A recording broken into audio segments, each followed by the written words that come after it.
Titik Bangkit.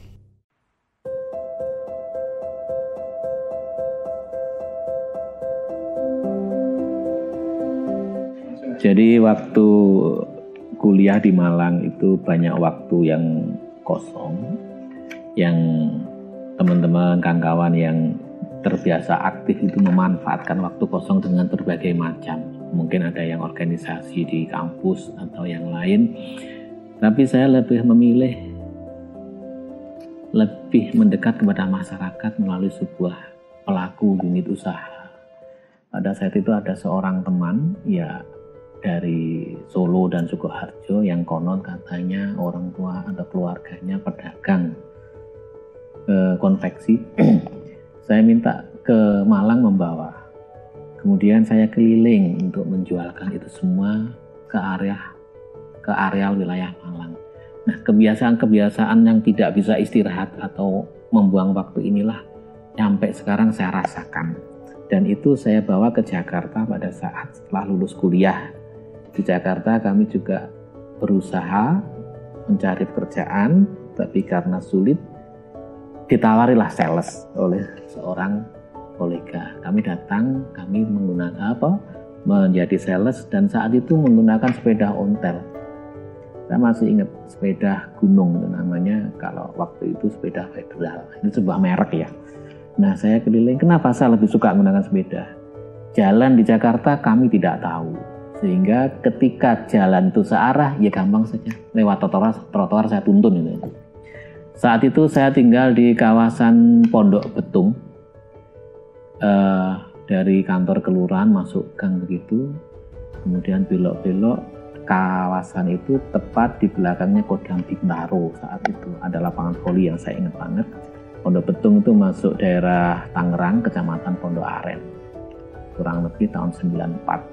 Akhir 95. Nah, ternyata menjadi seorang sales di Jakarta juga berat karena medannya juga padat.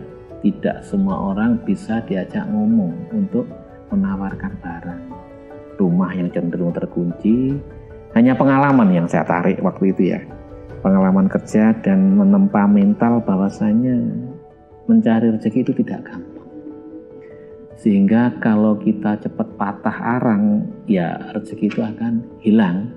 Makanya mungkin ini kontak bagi para yang interest dengan ini, yang masih muda, memanfaatkan waktu itu untuk menempa mental.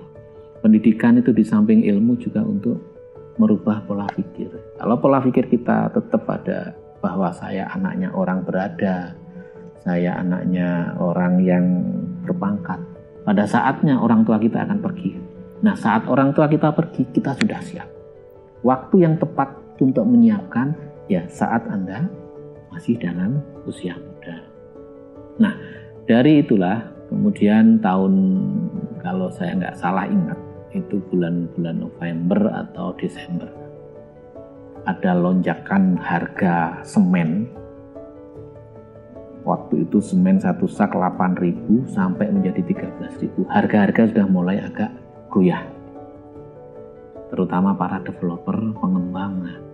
Nah, saat ini bisnis sedikit seret pada saat itu. Nah, sales yang sulit untuk mengembangkan pasarnya, atau mungkin juga saya kurang tahu medan, sehingga pada saat itu saya putuskan balik kampung, bergabunglah pada sebuah usaha yang usaha jasa. Mulailah saya diklat tentang perilaku konsumen, menekuni analisa perilaku konsumen. Tuhan pasti akan mengatur saya hidup di mana. Tuhan pasti akan mengatur saya kerja di mana. Nah, dan itu masih rahasia Tuhan, sehingga saya menyadari itu, mempersiapkan diri untuk di mana. Apabila planning 1 tidak bisa tercapai, kemudian kita ditakdirkan di planning kedua, kita sudah siap. Bukan pada saat takdir sudah datang, kita baru mempersiapkan diri, tidak. Tapi menyongsong takdir, kita mempersiapkan diri. Tahun 2006 persiapan diri itu sudah selesai ketika wisuda S2, bareng-bareng di Surabaya. Kemudian saat itulah saya ada sebuah peluang untuk menjadi seorang manajerial. Manajerial ini saya lakukan ketika ada sebuah perusahaan plat merah di Madura sedang membutuhkan seorang direktur utama. Saya coba-coba dengan niat dan bismillah, alhamdulillah itu menjadi sebuah wahana baru, medan baru bagi saya untuk mencoba menjadi motorik dari sebuah perusahaan plat merah yang konon sangat sulit waktu itu bahan bakunya. 9 tahun saya berkarya di sana dengan catatan yang sangat luar biasa, dengan pengalaman dan suka duka yang sangat luar biasa, yang barangkali sampai hari ini tidak bisa saya lupakan.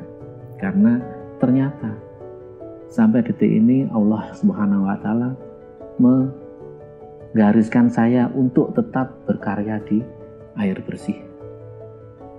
PDAM Kota Pasuruan sejak 5 tahun yang lalu saya sudah konsentrasi di sini, sehingga ada satu unique selling point yang saya peroleh dari PDAM Kota atau PDAM pada umumnya, yaitu memberikan pelayanan dasar kepada manusia, kepada masyarakat, yang mana tolak ukurnya tidak bisa dihitung dengan angka, yaitu kepuasan masyarakat atau kepuasan pelanggan. Bisa jadi konon katanya bagus, tapi ketika seseorang sedang membutuhkan, ada masalah, saat itu juga nilainya jelek. Nah, rasanya hati ini bangga dan terenyuh apabila masyarakat yang terdampak itu menangis atau marah. Saya bangga. Jadi kalau orang marah karena kerjaan saya kurang pas, itu ada sebuah kebanggaan. Bangganya bukan kita melihat orang marah, bangganya saya bisa dan mampu mengenal banyak orang berbagai karakter, baik itu segmen bawah, segmen atas, pemuda, ibu rumah tangga, ataupun yang orang kaya pun. Jadi mengenal karakter masyarakat itu merupakan sebuah kebanggaan saya sendiri, sehingga saya bisa menyadari saya bagian dari masyarakat. Kalau seandainya saya ada di posisi seperti itu, mungkin sikap perilakunya tidak jauh beda. Sehingga ini menjadikan kita semakin sabar, tabah menghadapi ulet, istiqomah, dan menjadikan kita sadar satu hal, bahwa yang bisa kita lakukan itu cuma 2. Yang pertama, bekerja sebaik-baiknya. Yang kedua, berdoa sehikmat-hikmatnya. Sisanya urusan Tuhan, urusan Allah. Jadi apabila ini sudah bisa kita tanamkan, barangkali ikhlas itu sudah bisa kita dapatkan, hidup ini bisa enjoy. Saat ini mungkin saat yang agak sulit, atau boleh dibilang sangat sulit bagi para pelaku usaha atau anak-anak muda. Nah, barangkali sekelumit apa yang saya ceritakan tadi bisa menjadi inspirasi. Apapun kondisinya, apapun situasinya, itu kembali pada diri kita sendiri. Tidak bisa kita menggantungkan kepada orang lain. Yang bisa mengatasi masalah kita ini hanya kita sendiri. Orang lain hanya menasihati, menyarankan, memberi masukan, atau tempat kita sharing. Tapi sejujurnya itu adalah kita sendiri. Bagaikan seorang yang menarik busur anak panah. Bukan anak panahnya lah yang berbahaya, tapi tangan kita yang memegang busur dan membidik itulah yang berbahaya. Jika anak panah itu tidak kita luncurkan atau kita tidak lepaskan, pasti dia tidak akan liar kemana-mana. Jadi intinya kembali kepada diri kita sendiri. Saya Robert Balbut, Direktur PDAM Kota Pasuruan untuk Titik Bangkit Warta Bromo.